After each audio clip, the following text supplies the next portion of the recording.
Boa noite, irmãos e amigos que participam dessa corrente de amor e luz. Nos unimos nesse momento para mais uma leitura do nosso Evangelho segundo o Espiritismo. Vamos levar nosso pensamento a Deus, a Jesus, que todos nós possamos receber a assistência dos bons espíritos para termos um bom entendimento dessa lição. Do capítulo 21, haverá falsos cristos e falsos profetas. Não creais em todos os espíritos. Itens 6 e 7. Item 6. Meus bens amados, não creais em qualquer espírito. Experimentai se os espíritos são de Deus, porquanto muitos falsos profetas se têm levantado ao mundo. João, primeira epístola, capítulo 4, versículo 1. Item 7.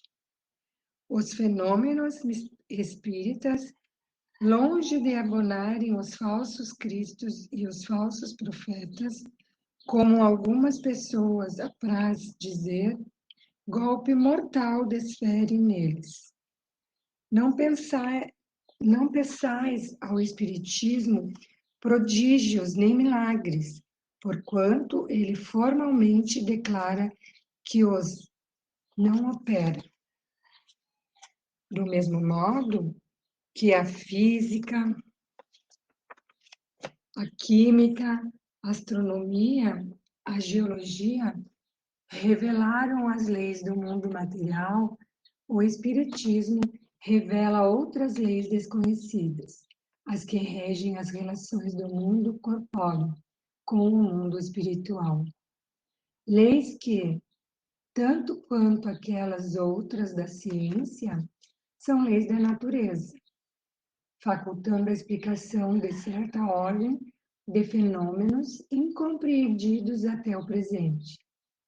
Ele destrói o que ainda não restava, ele destrói o que ainda restava do domínio do maravilhoso.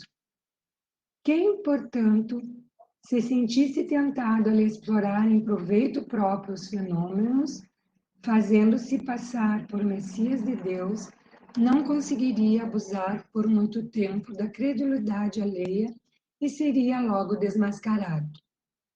Aliás, como já se tem dito, tais fenômenos, por si sós, nada provam. A missão se prova por efeitos morais, o que não é dado a qualquer um produzir. Esse é um dos resultados do desenvolvimento da ciência espírita. Pesquisando a causa de certos fenômenos, de sobre muitos mistérios, levanta ela o véu.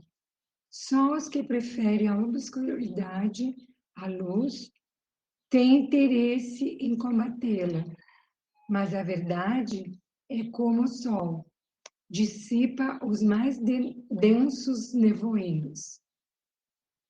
O Espiritismo revela outra categoria bem mais perigosa de falsos cristos e de falsos profetas, que se encontram não entre os homens, mas entre os desencarnados, a dos espíritos enganadores, hipócritas, orgulhosos e pseudo-sábios, que passaram da terra para a erraticidade e tomam nomes venerados para, sob a máscara de que se cobrem, facilitarem a aceitação das mais singulares e absurdas ideias. Antes que se conhecessem as relações mediúnicas, eles atuavam de maneira menos ostensiva, pela inspiração, pela mediunidade inconsciente, audiente ou falante.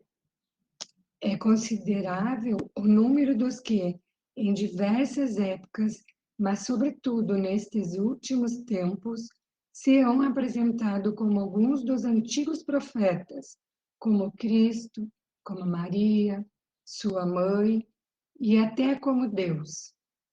João adverte contra eles os homens, dizendo: meus bem amados, não acrediteis em todo espírito, mas experimentai se os espíritos são de Deus, porquanto muitos falsos profetas se têm levantado no mundo. O Espiritismo nos faculta os meios de experimentá-los, apontando os caracteres pelos quais se reconhecem os bons espíritos, caracteres sempre morais, nunca materiais. É a maneira de se distinguirem dos maus os bons espíritos que, principalmente, podem aplicar-se essas palavras de Jesus. Pelo fruto é que se reconhece a qualidade da árvore. Uma árvore boa não pode produzir maus frutos, e uma árvore má não os pode produzir bons. Julgam-se os espíritos pela qualidade de suas obras, como uma árvore pela qualidade dos seus frutos. Bom, irmãos, é uma lição bem clara e, como todas as outras, nos traz grande ensinamento. Que precisamos analisar as comunicações, pensar bem antes de nos deixarmos enganar, de refletirmos se aquela mensagem, se aquela comunicação está trazendo os ensinamentos do Cristo, se tem caracteres morais. Se não for assim, nós já sabemos que não deve ser de bons espíritos, de mãos que estão para nos auxiliar e nos trazer as mensagens que precisamos para crescer, para aprender mais nessa caminhada. Aproveitando esse momento, vou fazer uma leitura do livro Vivendo o Evangelho, de André Luiz, reforçando, o que a gente acabou de ler.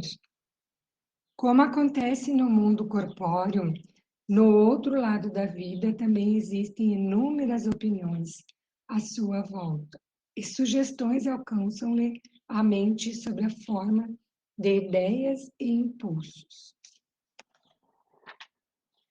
Amor ou ódio, descrença ou fé, preguiça ou trabalho, fraqueza ou coragem, violência ou brandura, comodismo ou esforço, intolerância ou compreensão, desespero ou esperança, desânimo ou otimismo, vingança ou perdão, cólera ou paciência, aflição ou calma.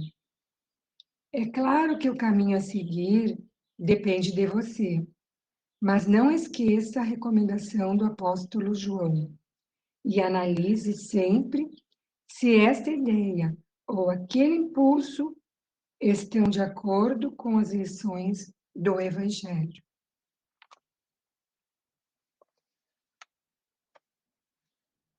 Então, nos dirigindo para o final, novamente vamos elevar o nosso pensamento a Deus, a Jesus, aos espíritos que nos protegem nessa corrente de luz, agradecendo por essa oportunidade de leitura e estudo do Evangelho, onde nos encontramos irmanados pelo amor e fé. Que os espíritos que se encontram em sofrimento no plano físico ou espiritual sejam envolvidos nas vibrações de amor, de esperança e de paz. Pedimos que não lhes falte a fé, a proteção e o amparo nesses momentos tão difíceis. Pedimos pela nossa Casa Espírita Eulália Nogueira, muita proteção e luz na continuação de todos os trabalhos. Pedimos também pela limpeza espiritual nos nossos lares, que as nossas águas possam receber a fluidificação, trazendo benefícios para a nossa saúde mental, física e espiritual. E que assim seja. Uma boa noite a todos os irmãos e que a paz de Jesus esteja com todos.